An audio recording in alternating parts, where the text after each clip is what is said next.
Hey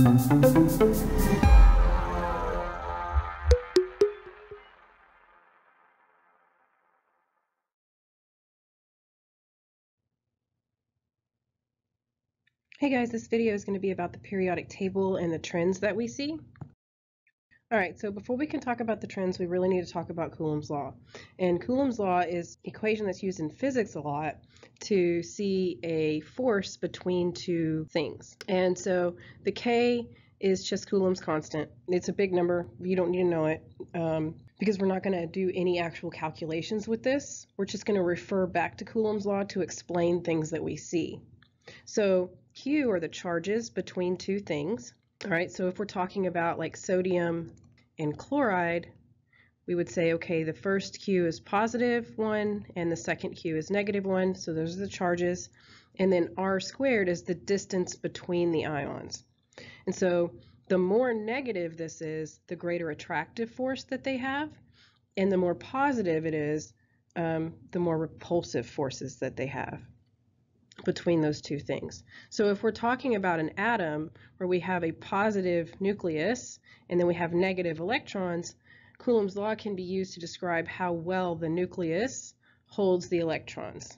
So anytime you're talking about two things being held together, you can always state that it's due to Coulomb's law. So the bigger the distance between these two things, the less force they would have, because if you have a bigger denominator, this would get smaller. All right, and if the distance is closer, right, if the distance is smaller, then you would have a greater force. All right, so effective nuclear charge is the first one we're going to talk about, and it's basically how effective the nucleus is, right? So the nucleus is positively charged because it has protons and neutrons, and protons are the only thing with a charge. And so this shows how effective the nucleus holds on to the valence electrons, is usually what we're referring to. So as the number of protons increase across a period, the effective nuclear charge increases. So if we look at group period 2, lithium has 3 protons, beryllium has 4, boron 5, and then 6, 7, 8, 9, and 10. So as we go across the period, those elements are adding a proton every single time. All right? And so even though the number of electrons are increasing, if we just look at lithium where there's 3 protons in the center, its inner shell has 2 electrons in it, and its valence shell has 1 electron in it. If we look at beryllium with 4 protons, right, it also has 2 in its first shell, but its outer shell has 2. So these electrons out here are in the same shell as this electron is here, right? It's at n equals 2. So that means that these 2 electrons feel this positive center the same amount, except this is going to be stronger because there's 4 protons here. All right, so what is happening is this n equals 1 shell is shielding the outer shell from feeling the protons because it's closer. So the inner shell, the inner core electrons, shield the outermost shell. So the more inner shells you have, the more shielding occurs. Okay? But going across a period, all of these are only shielded by 2 electrons, but the number of protons is getting bigger. So therefore, the effective nuclear charge is increasing across that period, with neon having the most effective nuclear charge because it has 10 protons to its 8 valence electrons. All right, and you can actually calculate a numerical value, although it's not necessary, but if you need to see it, you can, where Z is the number of protons. That's usually the symbol used for atomic number. Okay, and then S is the number of shielding electrons. So S is the number of core electrons that comes before your element. So N is equal to 1 is going to be the core electrons, and so there would be 2. So if we look at lithium, lithium would be 3 minus 2, so that would be 1. And beryllium would be 4 minus 2, so it would be 2. And so it has a higher effective nuclear charge. And if we look at neon, neon would be has 10 protons. 2 of them are shielding because it would only have 2 in the n equals 1 ring, so it would have 8 as its effective nuclear charge. So as we go across a period, the effective nuclear charge is always going to be increasing. All right, and electron shielding is a term that you need to know. You need to be able to use it. And that's just what these core electrons are doing.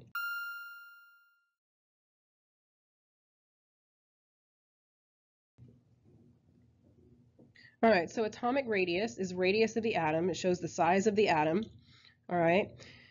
And as the effective nuclear charge increases across a period, so again, we're going across a period, the positive nucleus is pulling the valence electrons closer, making the atom smaller because its nucleus is more effective at pulling in its electrons.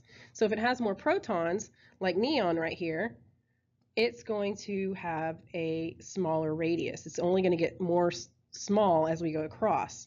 So then as we go down a group, though, remember this one has got 2 energy shells, so 1, 2, and this one has 3 energy shells, so 1, 2, 3, and this one has 4 energy shells. So they're getting bigger because the energy shells are increasing.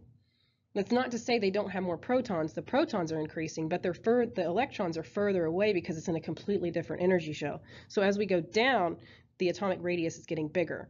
All right, and so that's why in pre-AP we said atomic radius increases to the left, because that's the opposite way of this statement, and it increases going down.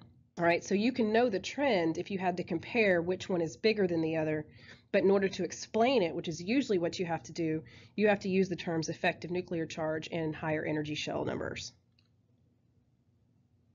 All right, ionic radius. Ionic radius can get a little funky if you're not thinking about it, so you really have to think with this one. Okay, so cations, we lose electrons, so they end up having a positive charge. And the positive nucleus can pull the electron cloud closer because now it's got more protons than electrons. So they get tiny. And the more electrons that they lose, the smaller they get. Anions gain electrons. And so then their electrons outnumber their protons, and the effective nuclear charge is not great enough to pull them in anymore. And so they get actually much bigger. So if you look at this picture here, the red ones are all cations, they're all positively charged. The white part or grayish part, right, over here on this side, is the original atom size. So this loses 1 electron and becomes lithium plus, and so it shrinks quite a bit. But beryllium, it's already small, its atomic radius is already very small, and it shrinks quite a bit. And then boron loses 3 electrons, and it started out being very, very close to the same size as beryllium. But it shrinks quite a bit because it loses 3 electrons.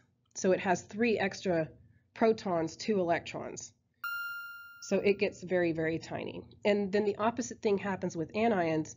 If you look here at oxygen, so here is regular sized oxygen, and it gains 2 electrons, and it almost doubles in size. Fluorine here, and then it adds an electron and it gets much bigger. All right, so if you're gaining electrons, it's going to get bigger, and if you gain more than 1 electron, it's going to get even bigger than the one that gains 1 electron. And if you're losing electrons, the tiniest ones are going to be the ones that lose the most electrons, so the ones that have the highest positive charge. So you really have to kind of look at it. All right, ionization energy.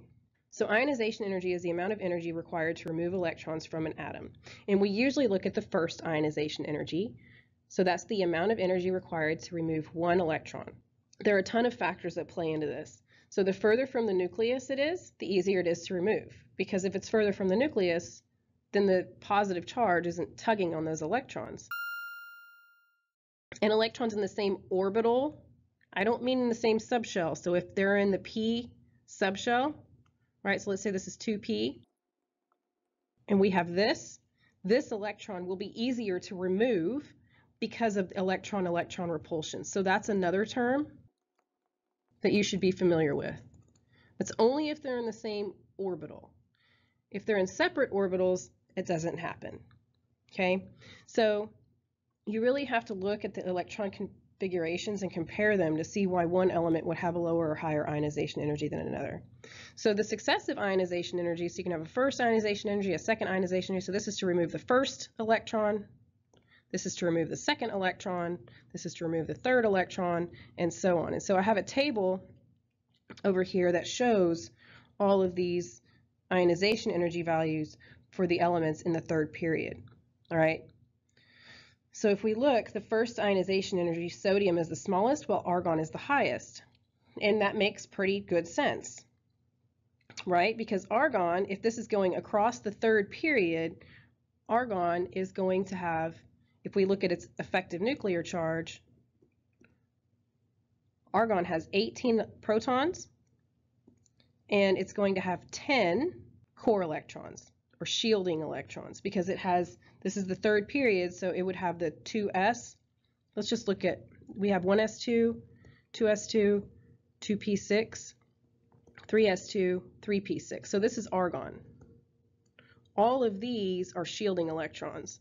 So these 10 electrons are shielding these 8 from the positive nucleus, right? While sodium is going to have 11 protons, and it has 10 shielding electrons. So that means its effective nuclear charge is 1. So you can see this has a much higher effective nuclear charge than sodium does. And if its nucleus is more effective, it's going to be much harder to remove an electron. All right? The second ionization energies kind of throw everything off because this is so much higher than this one.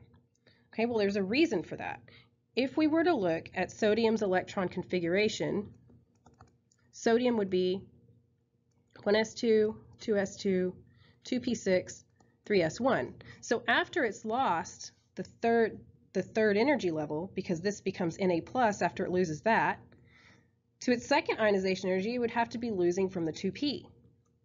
And that's going to be much harder because this is way closer to the nucleus, right? It's not in the third energy level anymore. And magnesium, on the other hand, is 1s2, 2s2, 2p6, 3s2. So its second electron is still in the third energy level, and so it's going to be easier to remove. All right, now this is higher than this one because its effective nuclear charge is higher. So let's look at one example here, and we're going to look at tons of these in class. I could keep going on and on and on forever about this because there's like 18 different ways they could ask these questions. So I'm just going to go over this one, and then we'll cover a bunch in class. Okay, so explain why the first ionization energy of sulfur is lower than the first ionization of phosphorus. So if we look right here, okay, if I write phosphorus electron configuration out, I would have 1s2, 2s2, 2p6, 3s2, 3p3. And then sulfur is 1s2, 2s2, 2p6, 3s2, 3p4. So if I look at my 3p, where this electron is going to be removed from, this one looks like this, while sulfur is 3p4. So that electron that we're removing will be this one. And the reason that it's easier to remove, right, it has a lower ionization energy, it takes less energy to remove it, is because of electron-electron repulsions. So that electron is pushing against this other electron that it's stuck in the same orbital with. So it's going to actually be easier to remove it. Now, it's not that much easier to remove, but it is easier to remove. It doesn't follow this trend. So you really have to look at the electron configurations and kind of figure out where the difference is. You're not going to have to determine which one is bigger or lower if it doesn't follow the normal trend, but you should be able to look at an electron configuration of those elements and determine why it's lower or higher if it's stated that it's lower or higher.